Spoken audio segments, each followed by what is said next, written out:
श्रोताओं नमस्कार। जैसा कि जानते हैं हम लोग बिहार विधानसभा आम चुनाव 2025 प्रारंभ हो चुकी है। तो ये बिहार विधानसभा चुनाव 2025 लेकर कैमूर जिले में क्या तैयारियां की गई हैं, क्या व्यवस्थाएं हैं, उन पे बात करने के लिए आज हमारे साथ फोन लाइन पे मौजूद हैं कैमूर जिला निर्वाचन पदाधिकारी सह जिलाधिकारी महोदय सुनील कुमार। उनसे बात करते हैं। सर, सबसे पहले तो ये जानना चाहेंगे कि इस बार के चुनाव में ज्यादा निष्पक्ष, पारदर्शी और भयमुक्त चुनाव कराने के लिए क्या क्या नए प्रावधान किए गए हैं?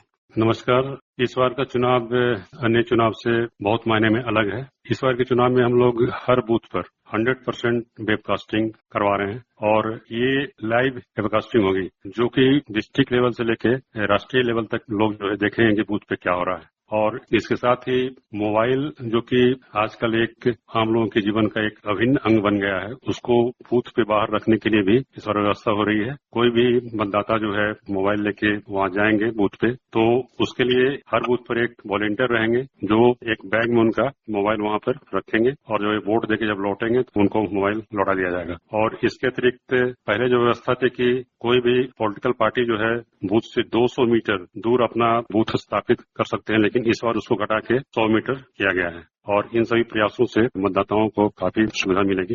जी सर, कैमूर जिले में जो संवेदनशील मतदान केंद्र हैं, उनके लिए क्या खास प्रावधान किए गए हैं? जो भी हमारे यहाँ संवेदनशील मतदान केंद्र है, उसके लिए हर केंद्र पर हम लोगों ने पैरामिलिट्री फोर्स का डिप्टेशन का प्रावधान किया गया है। और अभी जो भी हमारे यहाँ पैरामिलिट्री फोर्स आई है, वो स्थानीय पुलिस के साथ मिलकर उस एरिया में एरिया डोमिनेशन कर रही है और हम लोग ने असामाजिक तत्वों का पहचान कर लिया है और उनके विरुद्ध जो है प्रिवेंटिव एक्शन हम लोग ले रहे हैं। इसके अतिरिक्त आपको मतदान के दिन हमारे प्रायोरिटी रहेंगे, वो सूचना मिलती है कहीं से तो वो तत्काल वहां पे पहुंच के उस पर कार्रवाई करेंगे। और इसके अतिरिक्त जैसा कि मैंने पहले आपको बताया कि हर केंद्र पर जो है वेबकास्टिंग की व्यवस्था है, काफी हेल्प मिलेगा निष्पक्ष मतदान कराने में। सर, कैमूर जिले का एक बड़ा भूभाग दुर्गम क्षेत्र है, तो ऐसे क्षेत्र में पड़ने वाले मतदान केंद्रों पे क्या खास व्यवस्थाएं की गई हैं? हाँ, हमारे यहाँ आपको मालूम है कि कैनपुर विधानसभा क्षेत्र में अधौरा जो एरिया है उसमें मात्र 3 बूथ पे ही बिजली है। बाकी जो हमारे 41 बूथ हैं वहां पे हम लोगों ने जेन सेट की व्यवस्था की है और हर बूथ पे इस बार जो है वेबकास्टिंग हो रही है। और जो दुर्गम क्षेत्र के जो बूथ हैं वहां पहले होता था कि वो बूथ जो है वो शिफ्ट हो जाता था, इससे जो वहां के मतदाता थे उनको दूर जाके जो है वोटिंग करना पड़ता था। लेकिन इस बार कोई बूथ शिफ्ट नहीं हो रहा है, इससे जो भी मतलब मतदाता है उनके घर के नजदीक के ही बूथ में जाके वोटिंग करना होगा। और इसके अतिरिक्त उस क्षेत्र के जो भी वृद्ध और दिव्यांग मतदाता हैं उनके लिए हम लोगों ने मतदान केंद्र पर जो है व्हील चेयर वगैरह की व्यवस्था की है।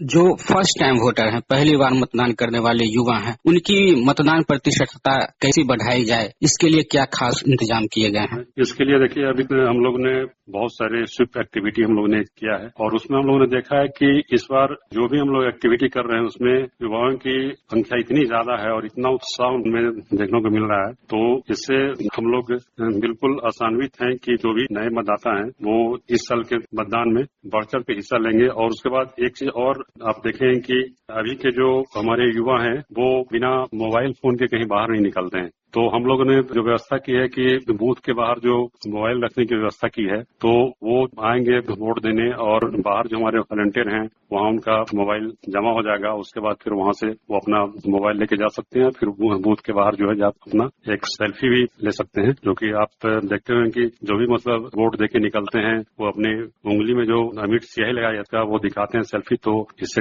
काफी सुविधा मिलेगी और उनमें काफी अधिक उत्साह है। जी, कोई भी कार्य हो आधी आबादी के बिना संपूर्ण नहीं मानी जाती है, संपन्न नहीं मानी जाती है। हम बात कर रहे हैं महिलाओं की, तो महिलाओं की प्रतिशतता बढ़े मतदान हेतु इसके लिए क्या खास इंतजाम किए गए हैं? देखिए, महिलाएं जो है लोकतंत्र का अभिन्न हिस्सा है और ये आधी आबादी है।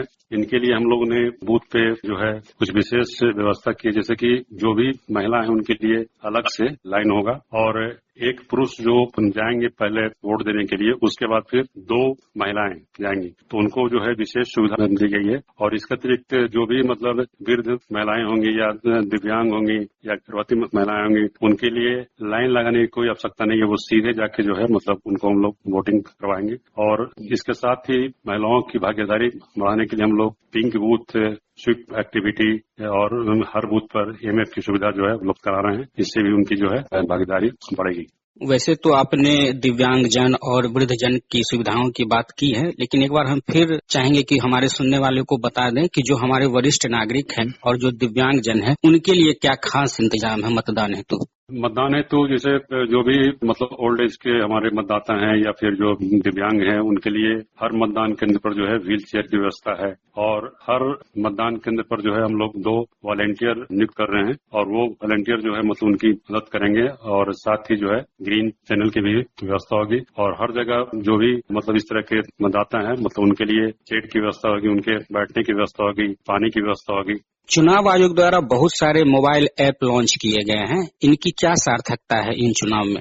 देखिए, चुनाव आयोग जो है हमेशा मतदाताओं की सुविधा के लिए जो है बहुत सारे मोबाइल ऐप लॉन्च किए हैं। इसमें जो हमारे दिव्यांगजन हैं उनके लिए अच्छा मैप लॉन्च किया गया है। शिकायत के लिए सी विजिल ऐप और अनुमति देने के लिए सुविधा ऐप है और इसका उपयोग जो है हमारे आम जन हैं, जो वोटर्स हैं, इसका उपयोग कर रहे हैं। अब हम लोग देख रहे हैं कि इतने सारे ऐप हैं जिससे कि कुछ असमंजस की स्थिति हो गई है। इसको दूर करने के लिए चुनाव आयोग ने एक ही ऐप, उसका नाम है ECI नेट ऐप लॉन्च किया है। इसमें ये सारे ऐप को जो है एक साथ मतलब आ गए हैं और मतदाता जो है ECI नेट पे जाके जो भी उनके जरूरत के ऐप हैं उसका उपयोग कर सकते हैं। सर, आजकल किसी भी काम में सोशल मीडिया की एक अहम भूमिका होती है। कुछ नकारात्मक भी इसके पक्ष हो सकते हैं, कुछ सकारात्मक भी। तो इस बार के चुनाव में सोशल मीडिया की क्या भूमिका रहने वाली है? देखिए, आज के युग में सोशल मीडिया जो है समाज का अभिन्न अंग है और यह है कि इतनी बड़ी शक्ति है कि हम लोग भी इसका उपयोग कर रहे हैं मतदाताओं को जागरूक करने के लिए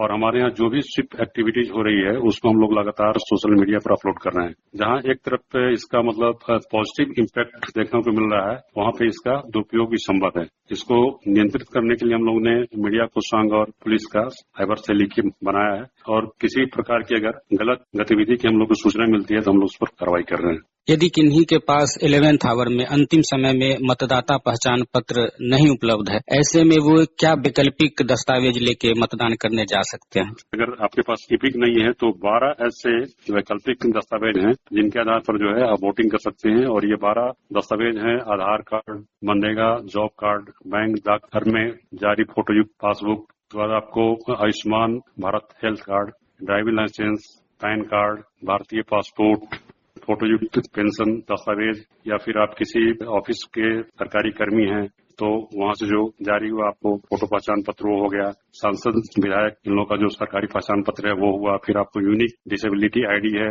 वो हुआ। तो इस तरह से जो 12 ऐसे दस्तावेज हैं, अगर आपके पास ईपिक नहीं है तो इनके सहायता से आप जो है मतदान डाल सकते हैं। अंत में हमारे सुनने वाले और कैमूर जिले के मतदाताओं से क्या अपील करना चाहेंगे?